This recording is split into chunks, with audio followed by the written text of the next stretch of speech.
Money is an emotional topic, and most of us have ambivalent feelings about it. On one hand, we want the security and comfort it brings. On the other hand, we fear financial success will somehow corrupt our ethics. Certainly, movies have done their part to characterize wealthy people as scheming and evil. When was the last time you saw a program that depicted a rich person as the good guy? In religious circles, one often hears the Bible misquoted by well-meaning people. Instead of, "The love of money is the root of all evil," some people tell us that money is the root of all evil. Obviously, it is the complete quotation from the Bible, which is correct. If you make money your love and you pursue affluence to the exclusion of or at the expense of other values, you have lost, not won. However, let us consider this question: if you could do better, should you?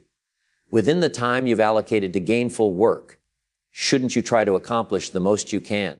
I believe the greatest satisfaction of life comes to those of us who make a habit of doing the best with what we've got to work with. Doing less than our best has a way of weighing on our psyche. We humans seem to be creatures of enterprise. We're challenged by the seasons. We see the soil and the sun and the rain and the seed, and we feel them urging us to harness them. It's as if life and nature are saying, "Do you have the genius to make something unique of us? We are the raw materials. What splendid things can you create while you are there?"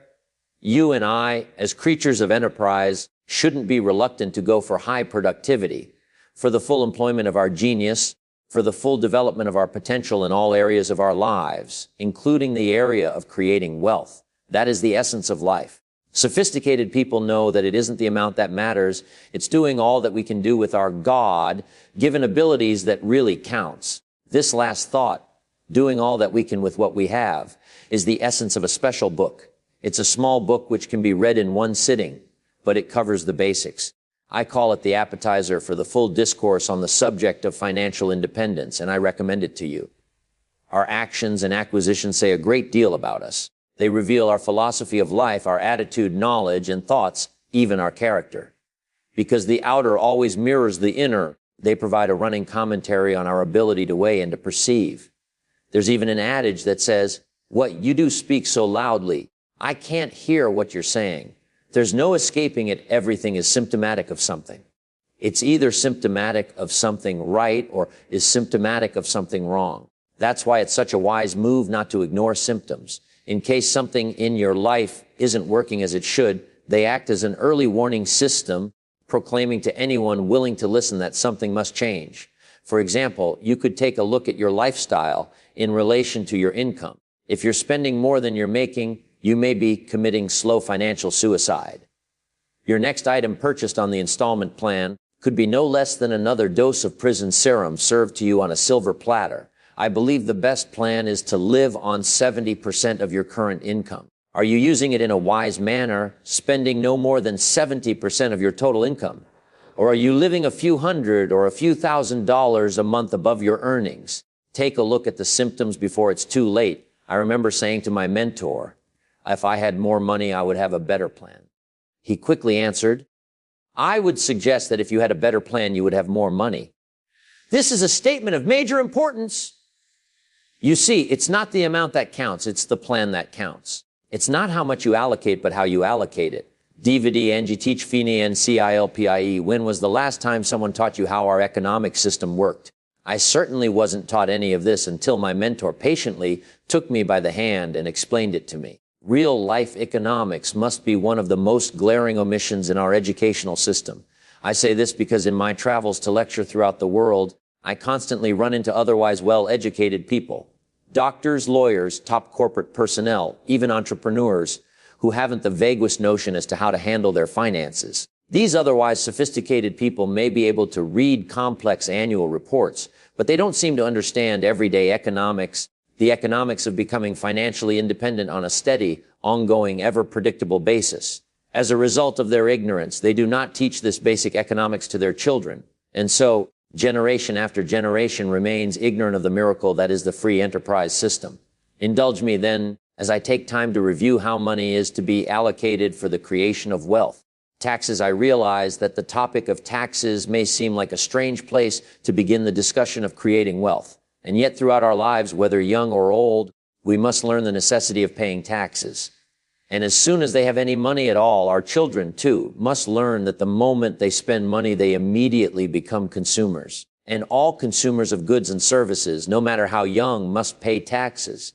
A child may be only 6 years old when he first goes to the store to buy something that costs $1, and the proprietor will ask him for an additional amount for taxes. The child may look at the price tag and ask the proprietor what the government wants. It is the time to offer a full explanation. If he's going to take a few cents from the child, shouldn't the merchant tell him where it goes? The child might ask the proprietor who keeps it. The merchant would then explain that it is for taxes and that he doesn't get to keep it but merely collects it. The next two obvious questions the child might ask are who gets it and what is it used for? And with these questions come the very important answers. The child should be told that because we have all agreed to live together, we call ourselves a society. And for society to function properly, there are some things we cannot do for ourselves alone. For example, we cannot each build a piece of the street. The machinery would be too expensive, and it would take too long to learn how to use it. So we have a government, and a government is made up of people who do things for us that we cannot do or do not want to do ourselves. Because the streets, the sidewalks, the water, and the fire department must all be paid for, we agree to add some money each time we buy something and give it to the government. Understanding this is important. Our children have to learn this. We have to learn it. We then move on to federal taxes. Here is a good way to explain federal taxes. I call it the care and feeding of the goose that lays the golden egg. It's so important to feed the goose, not to abuse the goose or tear off its wings, but to feed and care for it. What's that you say? The goose eats too much. That's probably true. But then don't we all eat too much? If so, let not one apple scorn another. If you suppose that we can also be 10 pounds too heavy, you've got to say, yes, the government and I are each about 10 pounds too heavy. Looks like we both eat too much. No question about it. Every appetite must be disciplined. Yours, mine, and the government's. Hey, we could all go on a diet. My mentor urged me to become a happy taxpayer. Now, I must admit it took a while, but I finally did become a happy taxpayer. Part of this transformation occurred when I began to understand the function of taxes and that it is right for everyone to pay their fair share. I finally decided I didn't mind picking up my share of the tab for defense. It's so necessary for our safety as a country to keep the international bullies away. Some people say, why bother with all that expensive equipment? They won't come over here. Obviously, those people haven't been reading their history books. Others say, we're not about to pick up the tab for defense. But these same people want the benefits of defense as part of the package. If one is going to enjoy the benefits, one should pay a share. A master teacher gave some clear advice when he said, pay Caesar first. That's pretty clear. Pay Caesar first. For some reason, he didn't qualify this statement or take the time to criticize the government. All he said was, pay Caesar first. I don't think we need a prophet to interpret that one for us. Now, before you go out and promptly fire your tax advisor, let me add this, don't pay more than you should. By all means, take advantage of the incentives. They were given to you as a reward for channeling your money into areas the government thinks help the economy. All I'm saying is that when everything has been computed, all legitimate deductions have been taken, and you reach that last line on your income tax form, whatever the amount, pay it. And pay with happiness, knowing that you're feeding the goose that lays the golden eggs of freedom, safety, justice, and free enterprise. Some goose, some eggs. Furthermore, I believe everyone should pay, even the poorest person. I don't care if it's just $1 a year.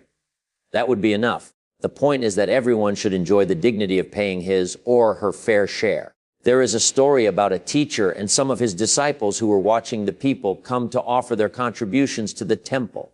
Some came with large amounts. Others gave smaller amounts. Finally, a little old woman came and carefully put 2 pennies in the treasury. The teacher pointed to the woman and said, look at this wonderful woman who gave her 2 pennies. The disciples were puzzled. 2 pennies, they exclaimed. Of all the magnificent donations given here today, why are you pointing to this poor woman as an example? Charity, some people like to give their charity through their church or community organization. Others prefer to give it individually. But whether you administer it yourself or give your money to an institution to administer, be sure to set aside a percentage of your income for giving. The act of giving should be taught early in life. The best time to teach a child the act of charity is when he gets his first dollar. Take him on a visual tour. Take him on a tour of a place where people are truly helpless so that he learns compassion. If a child understands, he won't have any trouble parting with a dime. Children have big hearts. There is a reason why the act of giving should be taught when the amounts are small. It's pretty easy to take a dime out of a dollar, but it's considerably harder to give away $100,000 out of $1 million. You say, oh, if I had $1 million, I'd have no trouble giving 100,000. I'm not so sure. 100,000 is a lot of money. We'd better start you early so you'll develop the habit before the big money comes your way. Capital investment, with your next 10% of your after-tax income, you're going to create wealth. This is money you'll use to buy, fix, manufacture, or sell. The key is to engage in commerce, even if only on a part-time basis. I believe that everyone in this country should engage in some form of capitalism. Here, we believe that capital belongs in the hands of the people. Other systems, on the other hand, teach that capital belongs in the hands of the state. This makes for a great contrast. That system has little trust in the ability of the individual to make wise decisions. Instead, those in power want to keep everything centralized in the hands of the government. In our country, as in all other countries with free enterprise, we believe that the genius resides with the populace. It's the individual, not the state, who will come up with innovations for goods and services. The pursuit of profit is a powerful incentive to create a life of abundance for everyone. So how do you go about creating wealth with the 10% of your income you set aside for that purpose? There are lots of ways.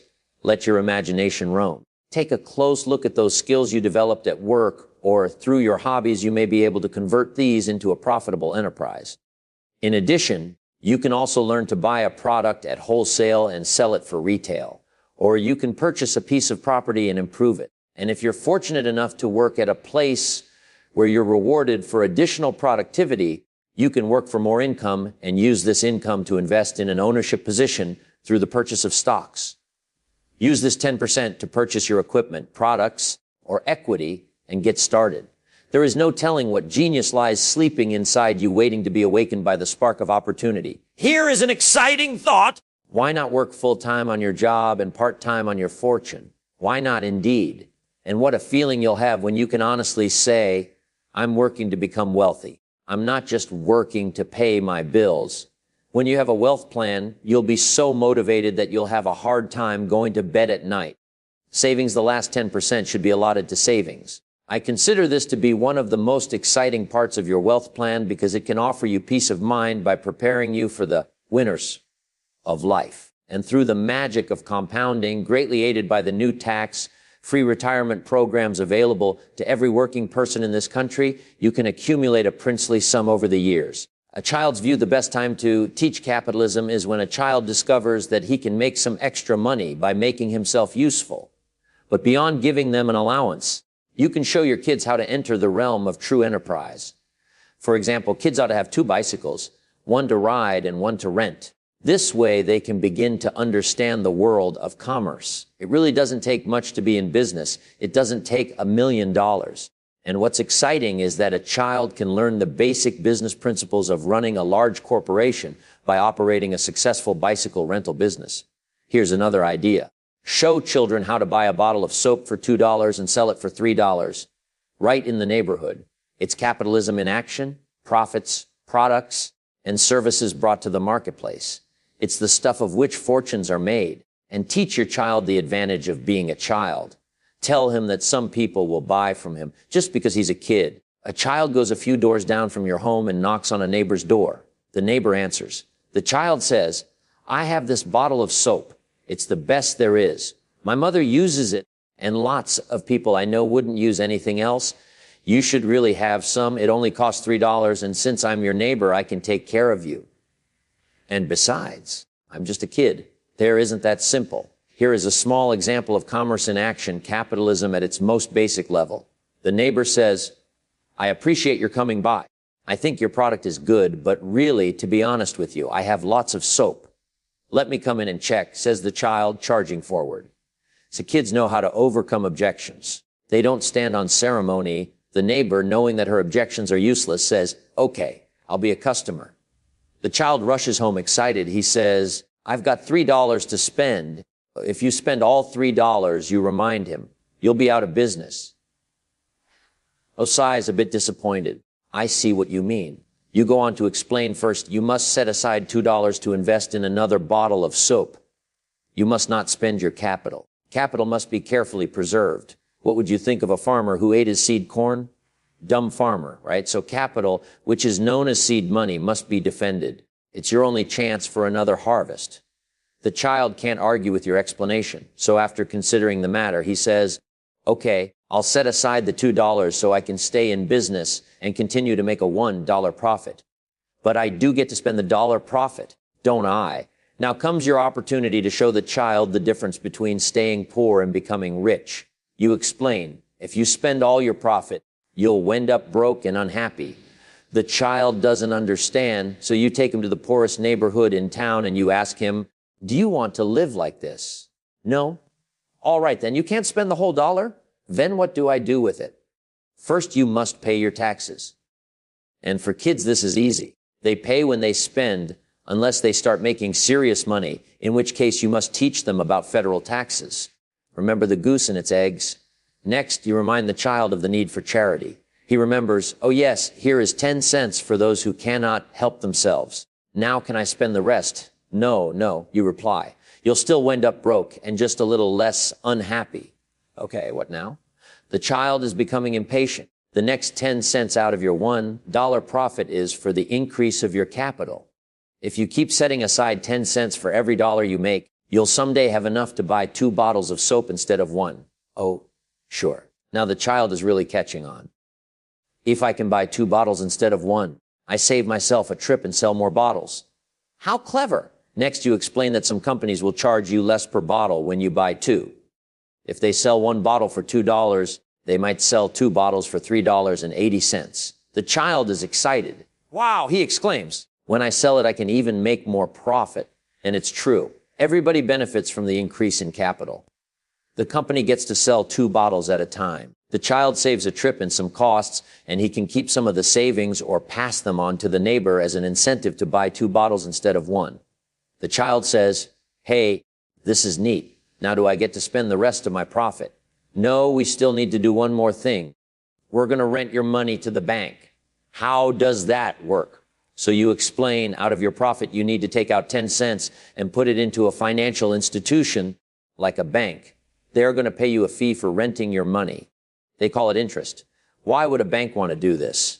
Because some projects, like building a tall building or a factory, take more capital than any individual has. So we have a system where all of us can invest our money in a bank so that the bank has enough money to lend for big projects. This helps create more jobs, and that helps everyone. In the meantime, the bank will pay you for the use of your money.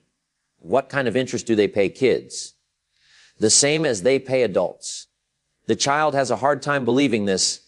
You mean I get the interest of an adult when I'm only a kid? He asks incredulously. That's right. Your money can grow as quickly as anyone else's. Can I get my money back? Sure, and you'll always get more than you put in. Hey, that's pretty good. Now can I spend what's left? Yes, let's go out and have some ice cream. I bet you probably knew all of this. But when I met my mentor, I was just as naive as that child. I wonder how many adults were never taught how they can have a wealth plan. If you have children, be sure to explain to them the wealth plan. Show them that if they start using the 7U Gray 30 formula while they're young, they will become financially independent at age 40. They could then spend the rest of their lives doing only what they want to do. Let me give you the definition of rich and poor. Poor people spend their money and save what's left. Rich people save their money and spend what's left. It's the same amount of money, just a different philosophy. 20 years ago, 2 people each earned $1,000 a month, and they each earned the same increases over the years. One had the philosophy of spending money and saving what's left. The other had the philosophy of saving first and spending what's left. Today, if you knew them both, you'd call one poor and the other wealthy. But saving, like any form of discipline, has a subtle effect. At the end of a day, a week, or a month, the results are hardly noticeable. But let 5 years lapse and the differences become pronounced. At the end of 10 years, the differences are dramatic. Here's a great philosophy that we can learn from a lowly member of the animal kingdom. It's called the ant philosophy. You know the ants. There's a phrase that urges everyone, especially lazy people, to study ants. Ants are unique for two reasons. First, an ant will never quit. If it's headed somewhere and you put an obstacle in its way, it will either try to climb over it or go under or around it. If you remove the obstacle, away it goes. And if you put another obstacle in its way, the ant will look for a way over, under, or around. How long will an ant keep trying until it dies? An ant will never quit. What a lesson! The second reason ants are unique. Guess what ants plan for all summer? That's right, winter. And how much will an ant gather in the summer to prepare for winter? All it can. How intelligent! Do you remember the fable about the grasshopper? He laughed at the ant for storing grain all summer while he kept leaping about the high grass without a care about the future. When the harsh winter came, he starved to death while the ant had plenty, rich or poor. The difference is not so much in how much you make as it is in how you use what you make. The choice is yours. My mentor patiently explained that it's very important to know exactly where you are without kidding yourself. Only when you know where you are can you possibly have a good plan for going forward to where you want to be. It isn't hard to do. You merely list the value of your assets on one side of a piece of paper and the total of what you owe or liabilities on the other side. Then, by subtracting your liabilities from your assets, you come up with the number which constitutes your financial net worth. Now, it doesn't tell you what you're worth as a person, only what you're worth in monetary terms. I said to my mentor, my financial statement isn't going to look too good. He said, it's not important how good it looks. What is important is that you do it. So I put together my first financial statement. I had lots of liabilities. I owed money to my parents, to the finance company, on my car, and to several other institutions who expected to be paid monthly. Now, on the asset side, I was scraping. I put down everything I could think of. I even included my shoes. After all, they were worth something. Now, how embarrassing to have so little after 6 years of working. No doubt you're doing much better. But even if you're not, you need to have a financial statement. You don't have to post the results on a public bulletin board. It isn't important that you proclaim it to the community. But it's incredibly important that you know the score of your present financial game plan. With your financial statement, start keeping good books of your income and expenses. Have you ever heard the expression, I don't know where it all goes? Never be the one to say it. From now on, make a point of knowing exactly where it all goes and where it all comes from. Hey, I found out that just making good money isn't enough. I found out that a person can make $10,000 a month and still go broke. You say, how can you go broke making $10,000 a month? It's easy. Just spend $11,000. And believe me, when you make $10,000, it's not hard to spend $11,000. As someone once said, if your outgo exceeds your income, your upkeep will become your downfall. So become master over what you have and what you are. That's where the seeds of greatness are sown. Great wealth, great health, great results, great influence, and great lifestyle. Take interest and even delight in doing the small things well. It will help you become a sophisticated person, one who knows the fundamental strategies for wealth and happiness. There is a saying that if you will be faithful to a few things, you will someday become the ruler over many things. That's it. That's the philosophy that counts. Life is reluctant to hand over fortune and responsibility to someone who messes up his or her paycheck. But assume responsibility for keeping score of your financial life, and you have taken a major step to be trusted with a life of abundance. Mid-course corrections, what do you think of when you think of old people? Do you see people who are somewhat helpless and who live on limited resources? Indeed, this is the predominant condition of the majority of those who fall into the group known as senior citizens. Oh, wouldn't it be wonderful if we could change that image? I've come up with a new definition of what grandparents ought to be. The major role of grandparents should be to teach their grandchildren how to be wealthy, cultured, and happy, just like us. Grandparents should not have to say, I've worked all my life and now I need help. They should be able to say, I've worked all my life, now I can help. If you are not financially independent by age 40 or 50, it doesn't mean that you live in the wrong country. It doesn't mean that you live in the wrong community, nor does it mean that you live in the wrong time or that you're the wrong person. It simply means that you have the wrong plan, and you're far from being alone. Most of us get off course. When they send a rocket to the moon, they know the rocket will eventually get a little off course. The first set of guidance systems will not be enough for the whole trip. There will be need for a mid-course correction. You and I are no different. From time to time, we too must execute our own mid-course correction if we are to become financially independent. After all, wouldn't you want to be the kind of grandparent who can serve as a role model for wealth and happiness? Keeping score soon after I met him, my mentor asked me if I have a financial statement. I asked, what is a financial statement? The wealth and happiness attitude I used to say, I hate to pay my taxes. My mentor said, well, you can live that way if you want to. That's certainly one attitude. I was a bit perplexed. I thought it was the only attitude to have. I wondered what he meant. I used to say, I hate to pay my bills. And he said, well, you can live that way if you want to.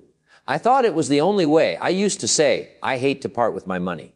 My mentor said, that's one choice for an attitude and lifestyle. Finally, I asked, is there another way to feel about these things? My mentor answered, what if you said, I love to pay my taxes because I know that it is my part in the care and feeding of the goose that lays the golden eggs? What if you said, I love to pay my bills, reduce my liabilities, and increase my assets?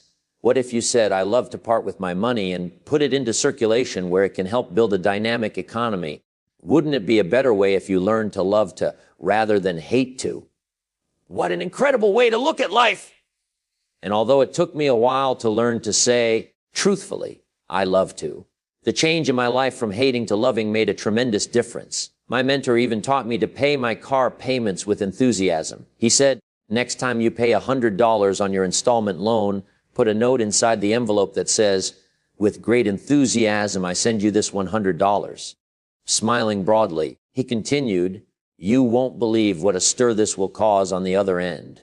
They don't get many notes like that. But most important, you won't believe what will happen on your end. You'll feel in control, carrying with you a philosophy that brings joy instead of frustration.